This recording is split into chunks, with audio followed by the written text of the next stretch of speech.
In the summer of 2018, she found herself in an unexpected confrontation that would reshape her understanding of how power actually operates in the modern world.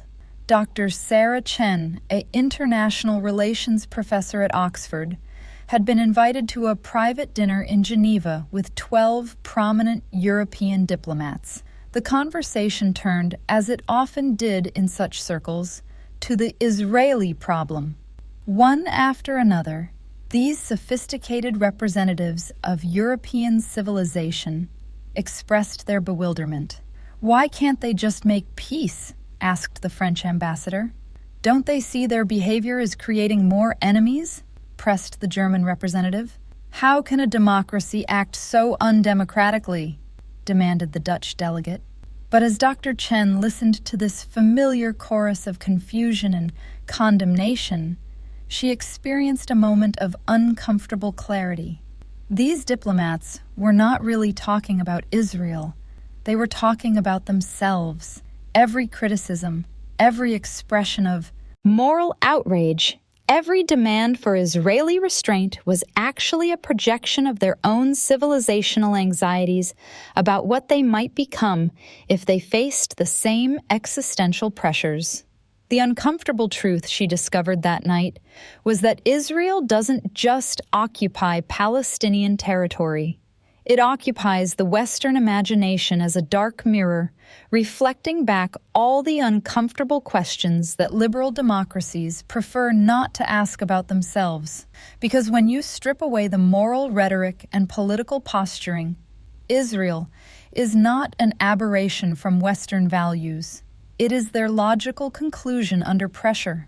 This realization transforms everything we think we know about the Israeli-Palestinian conflict, about Middle Eastern politics, and most disturbingly, about the nature of Western civilization itself. Because if Israel is the problem that everyone claims it to be, then the West has a much bigger problem than it wants to admit. The comfortable distance, the Western narrative about Israel has always maintained a comfortable distance. Israel exists over there in the chaotic Middle East, dealing with problems that seem foreign to European sensibilities. The story goes something like this. Israel was born from the ashes of the Holocaust, created as a safe haven for persecuted Jews, but something went wrong. It became too militaristic, too paranoid, too willing to use force. It lost its moral compass.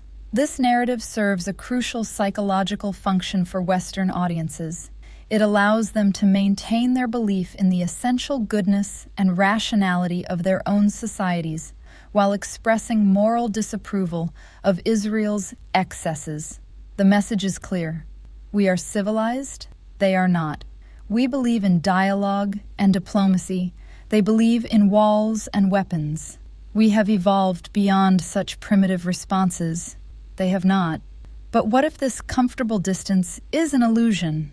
What if Israel is not a deviation from Western values, but their perfect expression under different circumstances? What if every action that Western critics find so morally reprehensible in Israel is actually something their own societies would do, and in many cases have already done, when facing similar pressures? Consider the wall. The Israeli separation barrier that snakes through the West Bank has become a symbol of apartheid and oppression for many Western critics. But look closer. As Dr. Chen began to research this topic, she discovered something remarkable.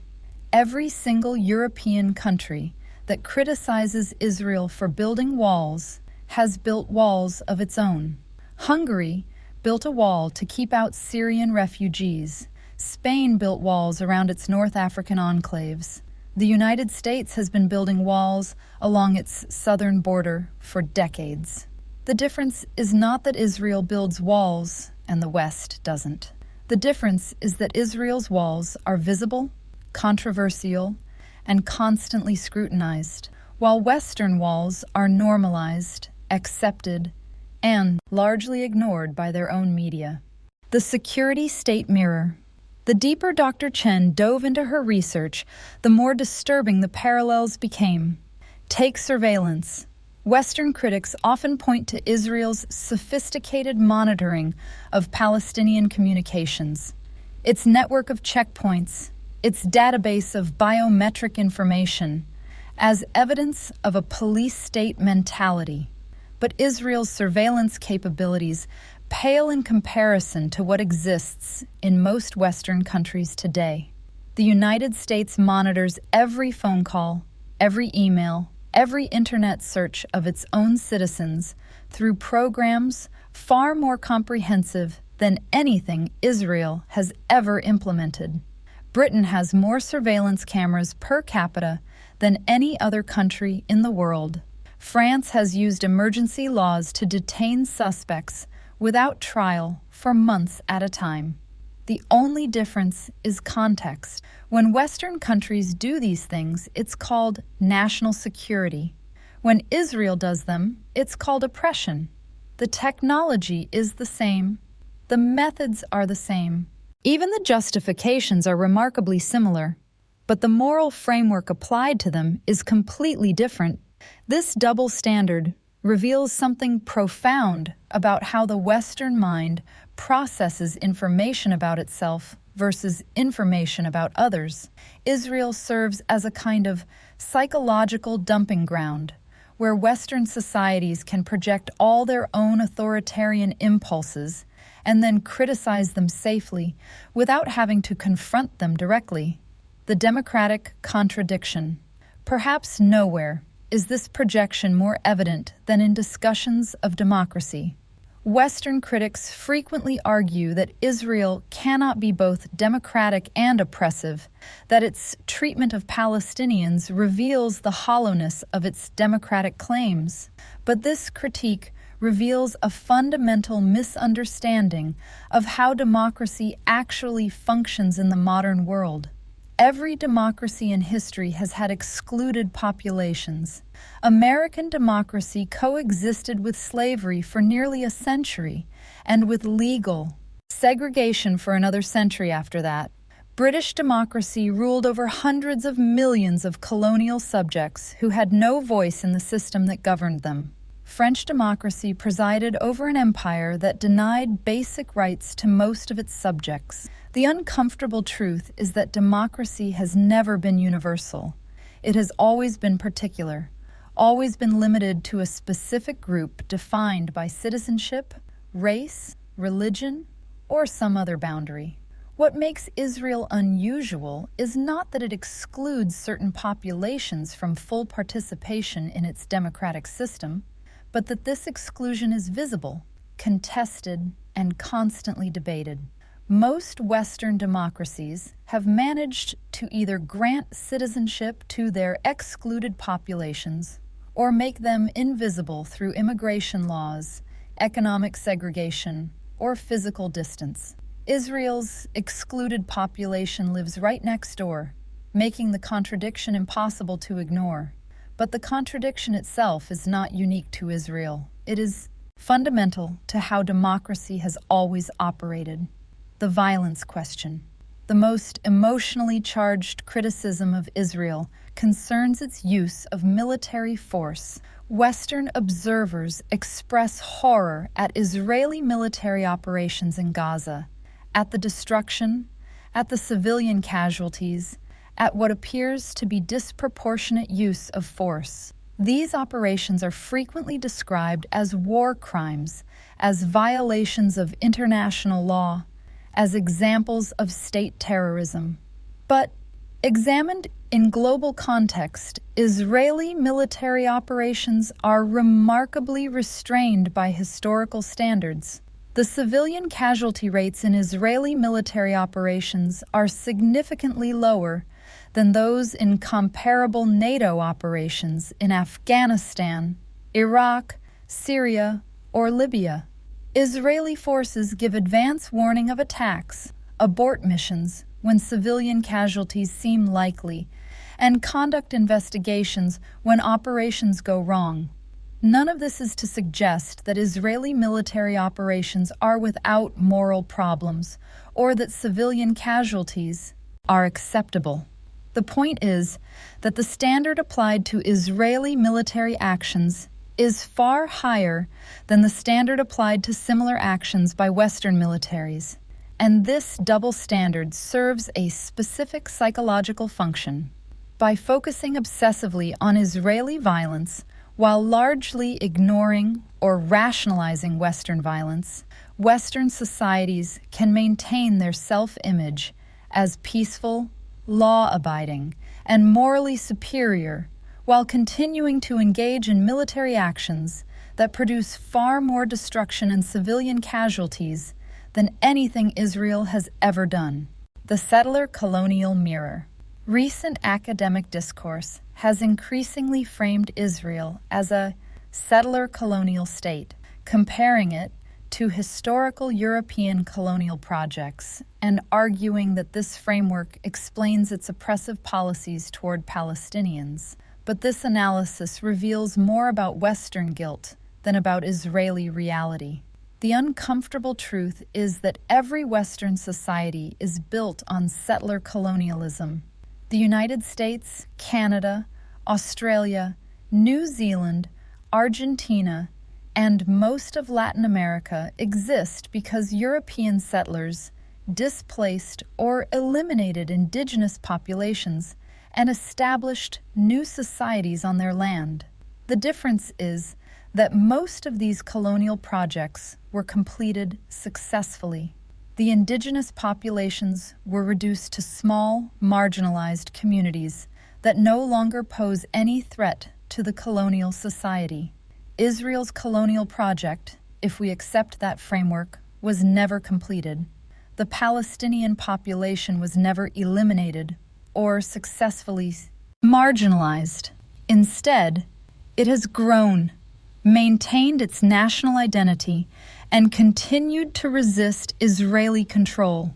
This makes the colonial nature of the Israeli project visible in ways that are no longer visible in successful colonial societies. When Western academics and activists condemn Israeli settler colonialism, they are engaging in a form of psychological deflection. By focusing on Israel's unfinished colonial project, they avoid confronting the successful colonial projects on which their own societies are built. They can maintain their moral superiority while living on land that was acquired through exactly the same process they condemn in Israel. The future mirror. Perhaps the most disturbing aspect of Israel as a Western mirror is what it reveals about where Western societies might be heading. Israel today looks increasingly like what Western societies might become as they face growing demographic pressures, economic inequality, and security threats. Look at the trends. Western. Countries are building more walls, conducting more surveillance, restricting more immigration, and concentrating more power in security agencies. They are becoming less tolerant of dissent, more willing to use emergency powers, and more comfortable with the exclusion of certain populations from full citizenship rights. These trends are not accidents. They are responses to objective pressures that are likely to intensify over the coming decades. Climate change, mass migration, resource scarcity, technological disruption, and social fragmentation. As these pressures mount, Western societies may find themselves making the same choices that Israel has made, for the same reasons. The Israeli example suggests that democratic societies under serious pressure don't collapse or transform into something completely different. Instead, they become more selective about who counts as a full member of the democratic community. They maintain democratic institutions for the included population while using increasingly authoritarian methods to manage excluded populations. This is not a prophecy or a recommendation. It is simply an observation about what happens when democratic societies face existential pressures And if this observation is correct, then Western criticism of Israel may be less about moral principle than about denial of their own future. The choice understanding. Israel as a mirror rather than an aberration changes everything about how we approach the Israeli-Palestinian conflict. It suggests that this is not a problem that can be solved through moral lectures or international pressure on Israel to do better. Instead, it is a preview of the choices that all democratic societies may face as the 21st century progresses. The question is not whether Israel is right or wrong, but whether Western societies are prepared to confront the contradictions in their own values and institutions before external pressures force them to make the same uncomfortable choices that Israel has already made. This confrontation requires a level of moral honesty that has so far been absent from Western discourse about Israel. It requires acknowledging that the liberal democratic values that Western societies claim to uphold have never been universal and may not be sustainable under the conditions that are likely to prevail in the decades ahead. The mirror that Israel holds up to the West reflects an image that most Western observers find too disturbing to acknowledge. But denying what the mirror shows does not make the reflection disappear. It only delays the moment when Western societies must confront the question of what they are really prepared to do to preserve themselves and their values when those values come under serious pressure. The Israeli mirror is not just about Israel. It is about the future of Western civilization itself, and that future may be far less comfortable, far less moral, and far less different from Israel than anyone wants to admit.